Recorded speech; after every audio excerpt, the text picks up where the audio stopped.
Have you ever heard a murder case so strange, so dark, that an entire system tried to bury the truth for almost 3 decades? It took a whole 28 years for the truth to finally crawl out and justice to be served. Today's story is about a 21-year-old nun, Sister Abia, who was murdered and thrown into a convent well in 1992, and only in 2020 were the killers unmasked and justice finally arrived. Now, let's step into the heartbreaking case of Sister Abia. Sister Abia, also known as Bina Thomas, was born on February 26, 1971 in Kottayam, Kerala. Back in the 1990s, Christianity had been rooted in the state, and the church carried tremendous influence. Sister Abia was a normal, cheerful girl. Her family was Catholic, deeply religious, and like many families in that part of India, faith shaped everything.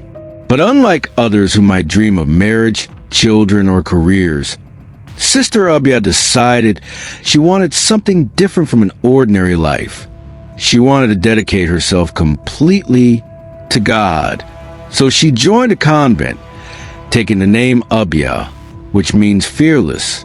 She moved into the St. Pius X convent hostel in Kottayam.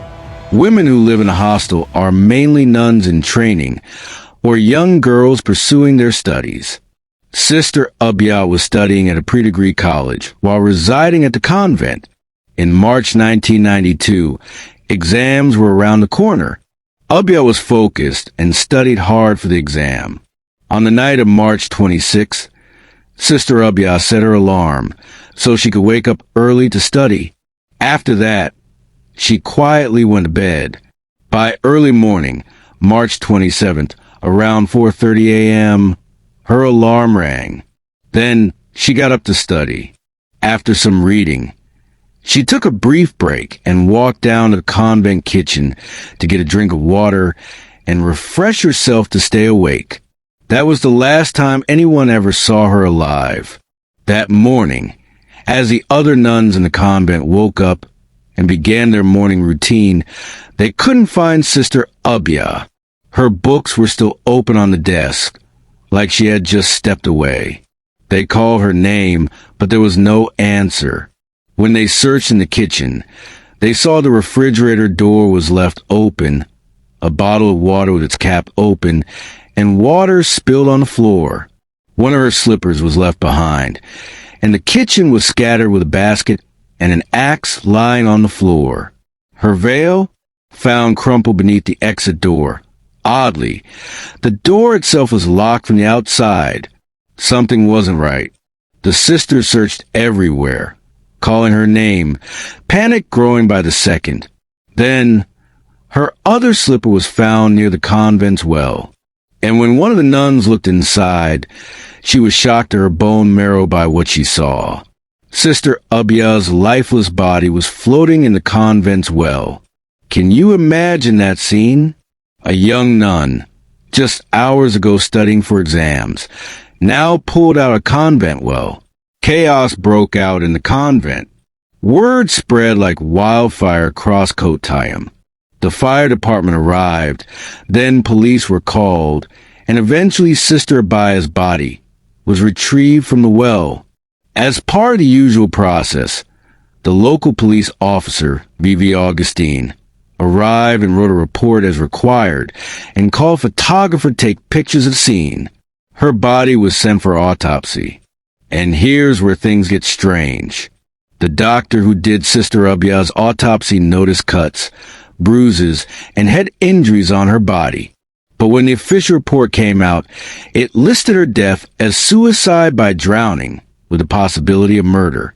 The officers brushed off the physical injuries, watered it down, and pushed hard for the suicide theory, despite all the physical evidence pointing to foul play. But people refused to accept it. Something didn't add up. To anyone who knew Sister Abia, that police suicide report made no sense at all. Think about it for a second. She was only 21, cheerful, innocent, super focused on her studies, literally preparing for exams and fully focused on her future. Why on earth would she just wake up one morning and take her own life without a trace of despair? Why would a student who had set an alarm to study early commit suicide? Something was off. Also, there was no suicide note, no signs of depression, nothing to suggest she wanted to take her life. Doesn't that sound suspicious? It almost felt like the police just wanted to close the case quickly and move on, without even looking at the obvious evidence. And what about the slippers, the open fridge, the spilled water, the veil shoved on the door, and a few things scattered around the kitchen? It looked like she had been startled, like something or someone caught her off guard. That doesn't feel like the calm, planned actions of someone about to take their own life, does it? It feels more like her normal morning routine was suddenly interrupted. Her other slipper was found near the well, suggesting a struggle or unexpected confrontation. It felt like someone was trying to bury the truth before the investigation even began. And because this happened inside a convent, of all places, it shook people even more. Could something so dark really have happened in a place considered holy? Many started whispering about a cover-up. And here's where the story shifts. Instead of fading into silence, Sister Abia's name sparked something powerful. A local activist named Jamin Puan formed a justice committee to advocate for a proper investigation. They weren't detectives. They weren't police. They were just ordinary people who refused to let this case die. They were people who fought till the last to ensure that Sister Abia got justice. They made sure no one forgot Sister Abia. The whole of Kerala couldn't stop talking about it. The case was everywhere, on the news and the papers, even in everyday conversations. People across the state were glued to every update, each one coming up with their own theory about what really went down inside that convent. And thanks to them, the authorities did not ignore the case. On April 16, 1992, the case was transferred from the local police to the crime branch. After months of investigation, the crime branch repeated the same line, that Sister Abia committed suicide by drowning. In fact, their investigation was sloppy and riddled with contradictions, which only deepened suspicions that something bigger was being hidden. To worsen the situation, Sister Abia had already been buried and her clothes had been burnt, which left very little evidence for future investigation. The pressure grew more. People didn't buy it. This case was in the mouth of everyone. In 1993, the case was transferred to the Central Bureau of Investigation, CBI, India's top investigative agency. The CBI approached the investigation meticulously. They re-interviewed old witnesses, reviewed old reports and evidence that were overlooked, and slowly the story refused to die. Each time new evidence came out, it pointed less toward suicide and more toward murder. Then they tried to use a simulation test to uncover the truth. They made dolls the same size and weight as Sister Abia and threw them into the well to simulate different scenarios. They carefully observed where the doll got injured and compared those injuries to the ones found on Sister Abia. The injuries on the dolls never matched Sister Abia's actual injuries, confirming suspicions of foul play. And then came a bombshell in 1994. One of the CBI officers, Verghese P. Thomas, actually stood up in front of the press and admitted that he had been pressured to call the case a suicide. Can you imagine that? A top investigator said that out loud. And get this, he didn't just stop there. He actually resigned, even though he still had almost 9 years left before retirement. That move alone made people question the whole thing even more. If he was willing to give up his career over this, then clearly something wasn't right. People couldn't understand where this pressure was coming from, and why the case was so difficult to solve. The Justice Committee was not backing down on its cries for justice. The community and the media kept talking about it. Then, in 1996, after 3 long years of investigation, the first CBI team concluded that Sister Abia was murdered, but they couldn't find who was responsible. Their report was later challenged by the court and discarded. This frustrated a lot of people. It's already been 4 years of investigation, yet no one knows what happened to Sister Abia. It seems like the more the case tries to make headway, the more it hits a rock. The pressure on the CBI persisted. A new CBI team was formed, and they brought in 3 independent medical experts to take another look. They found the same injuries the first doctor had seen, and this time they said outright, these wounds pointed to homicide, not an accident. Let's rewind a bit to 1992, when the first autopsy was done. The very first doctor who did Sister Abia's autopsy back in 1992 had actually noticed cuts, bruises, and injuries on her head. But later, when the official report came out, those injuries were downplayed. The report listed suicide by drowning as the cause of death and only vaguely mentioned the possibility of murder. Basically, the signs of violence were there, but the system treated them like a minor detail. And it wasn't like these marks were tiny or hidden. Nuns who were there when her body was pulled from the wells all noticed the injuries too. Even the photographer who called to the scene took clear shots showing wounds that somehow never made it into the official report. Fast forward to 1999, when a new CBI team brought in 3 independent medical experts. Guess what they found? The same thing the first doctor had seen years earlier. Head injuries that weren't accidental. They flat out said this looked like homicide. 7 years after the first autopsy, the truth that had been buried was finally officially acknowledged. So, it's not that the medical facts kept changing. It was the reports being twisted, softened, or ignored. And when you look at it like that, you start asking, who really stood to benefit from hiding the truth? But here's the frustrating part. Despite this clear evidence of murder, the investigators still couldn't identify anyone responsible.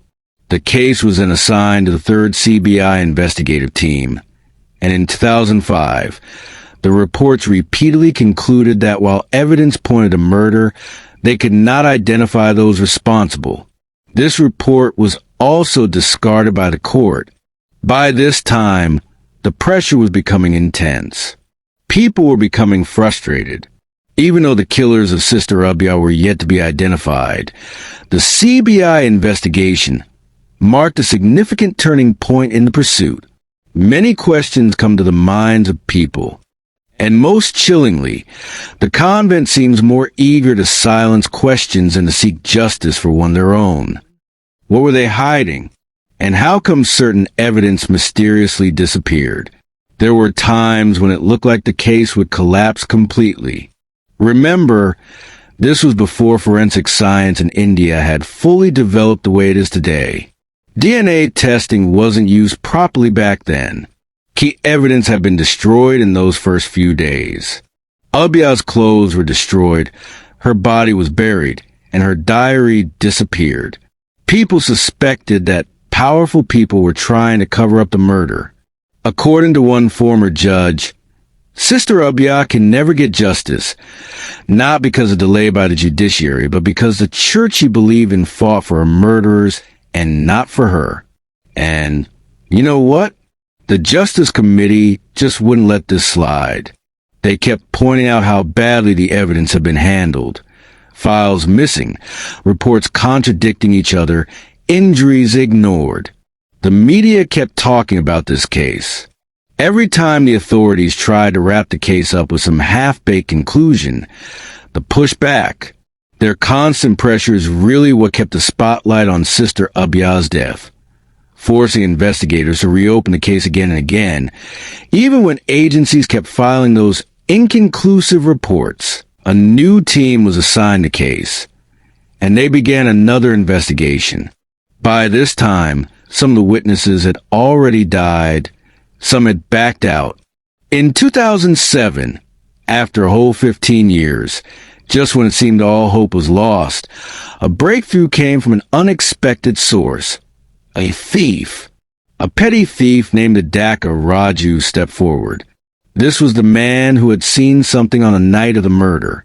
He confessed that around 1992, he used to steal items and sell them to raise money and feed his family. On the early morning hours of March 27th, 1992, he had entered St. Pius X Convent, intending to steal copper wires used to protect against lightning from the roof. But while sneaking around in the dark, he saw something he could never forget. A reverend father whom he identified as Father Thomas Cotto were sneaking into the campus. At first, he was shocked and wondered what a reverend father would be doing on the campus meant only for women at that ungodly hour. Moments later, he noticed Father Jose Putercale, and with him was a nun, Sister Sephi. The three of them were in the dark. Raju instantly knew something wasn't right. But he also knew he had no business being there either. He had come to steal, and the last thing he wanted was to be caught. After reading about Sister Abhiya's death in the papers and the police report about the case, he realized he had crucial information. He was caught between two choices. Implicate himself in committing theft by going to the police to report what he saw that day, or say himself and remain quiet. Well, he chose to face whatever consequences would come out of it and tell the police. Raju's statements were corroborated by his scrap dealer, Shamir. Shamir often buys the stolen items from Raju. He confirmed that Raju had been stealing items in 1992, including copper rods and wires, which matched the type of theft he described on the night he witnessed the murder. Guess what? After listening to Raju's confession, the police tried to pin the crime on him. The police alleged that when he went to steal on the campus, he unexpectedly ran into Sister Abhiya. He feared she would raise an alarm. To silence her, they claimed, he attacked her and dumped her body in the well before fleeing the scene. Raju was locked up for 58 days, and during that time, he says they tried everything: torture, bribes, promises of a job, even offering to pay for his kids' schooling and give him a house, just to make him confess. His scrap dealer friend, Shamir, was also pressured to point the finger at Raju, but neither of them gave in. And when the money didn't work, the threat started: false charges, intimidation. Still, Raju stood firm. Honestly, what carried him through wasn't power or connections. It was his stubborn honesty. He just refused to play along with their dirty game. This paints a really ugly picture of how desperate the system was to pin the blame on someone, whether or not that person was guilty. Raju's truthfulness and consistency despite the torture and threat helped establish that he had indeed been present at the convent that night, lending credibility to his testimony about seeing Father Cotter, Sister Sephi, and Father Jose in a suspicious situation. The thief became a hero in this case. His honesty and courage became the turning point in a case mired in delays, confusion, and corruption. There was also a neighbor, Sanjay Matthew, who lived close to the convent. He said he saw Father Thomas Cotter scooter parked outside on the night of March 26. Sanjay had gone out for tea around midnight, and when he came back, the scooter was still there. At first, he didn't think much of it, but later, under pressure, he changed his story and claimed he never said that. He wasn't the only one. The case had plenty of witnesses who suddenly backed out. But here's the thing. When Dhaka Raju told the police about what he saw, why didn't they investigate it seriously? Why ignore his account? Or were they trying to set him up instead? Remember, Raju was being bribed and pressured. That kind of money and influence doesn't just come from nowhere. And then the bigger question, if Raju really was telling the truth, what were the priests doing at the convent that night? That's when rumors started flying. Father Kato himself had allegedly told a friend that he and Sister Sephi were like a married couple. So, fast forward 2008. Thanks to Raju's statement, the CBI finally pointed fingers at Father Kato, Father Jose, and Sister Sephi as the main suspects in Sister Abya's murder. But of course, once the case hit court, the defense went straight for Raju's credibility. They tried to tear him down by calling him a professional criminal, even listing out cases where he had been accused. Now here's the twist. Raju didn't deny it. He openly admitted to his past mistakes. But he didn't waver on what he saw that night. Despite all the pressure, all the labels, he stood firm because, in his mind, this wasn't about his reputation. It was about justice for Sister Abya. Father Kato, Father Jose, and Sister Sephi were all taken to a forensic science lab in Bengaluru for the narco-analysis tests. If you're not familiar, narco-analysis is a controversial technique where suspects are put under the influence of drugs, making them more likely to speak the truth. Think of it like an interrogation while half asleep, when the brain can't hold back lies easily. Now, their sessions were recorded and documented onto CDs. The person in charge of the test was Dr. Malini, who was pretty well known at the time. Justice Syriac Joseph himself actually went to a lab to watch the CDs of those narco tests. He even praised the team for a job well done. But here's the twist. When those same CDs finally reached court, the story changed. The judge noticed that the CDs had been tampered with. Whole sentences seemed missing. Conversations cut off midway. The judge wasn't letting this slide.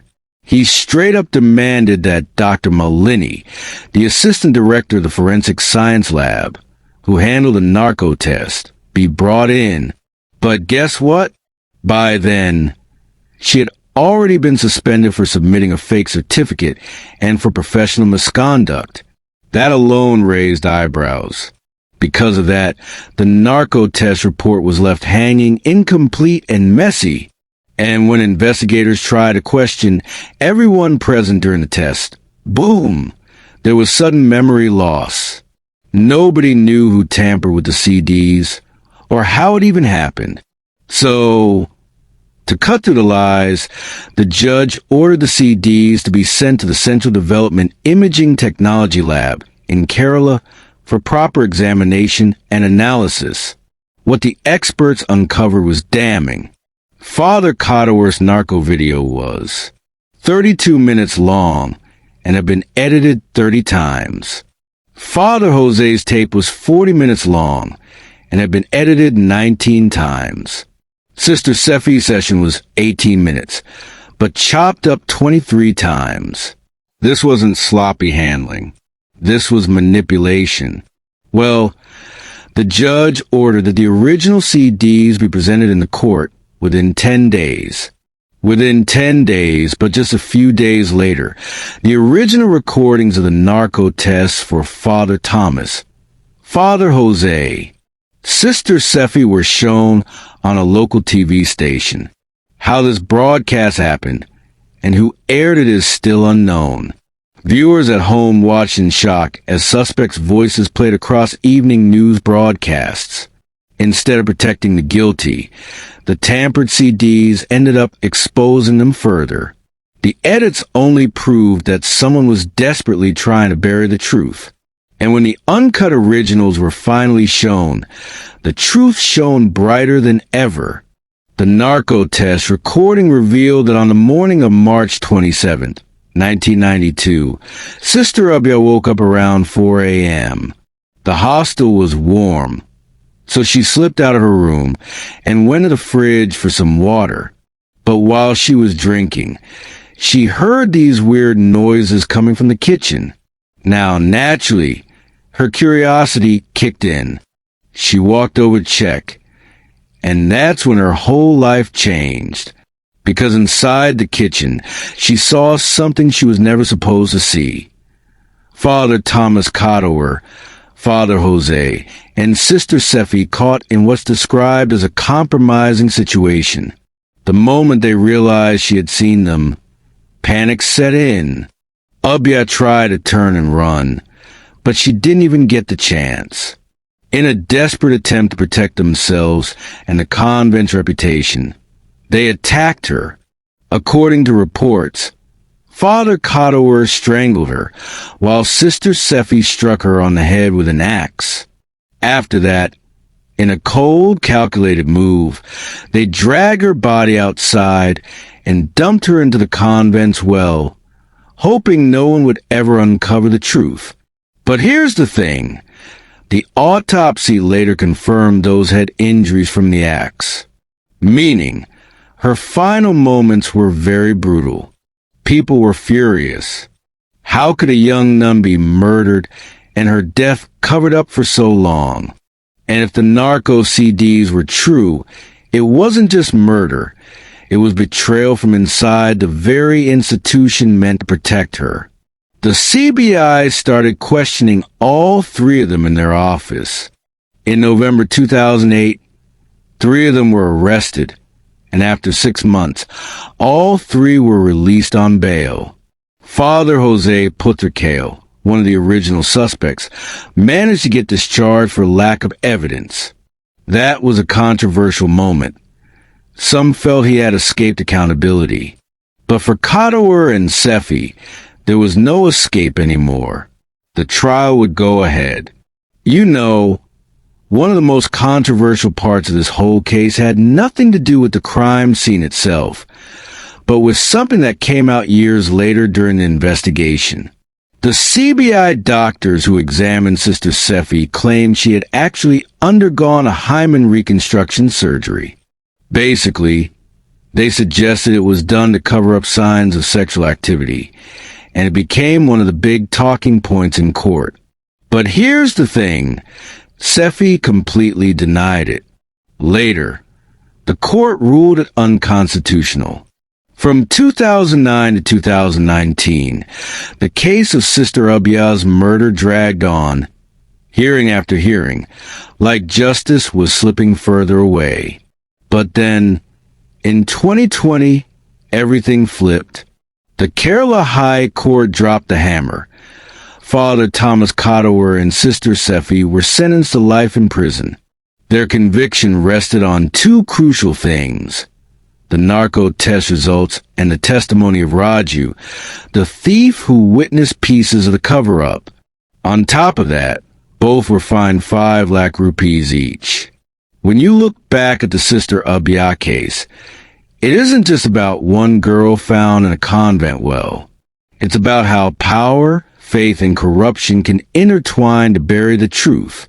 For nearly 3 decades, institutions that were supposed to protect the innocent, the police, even the church, instead seemed more focused on protecting themselves. Evidence was destroyed. Reports were buried. And a family was left to grieve without answers.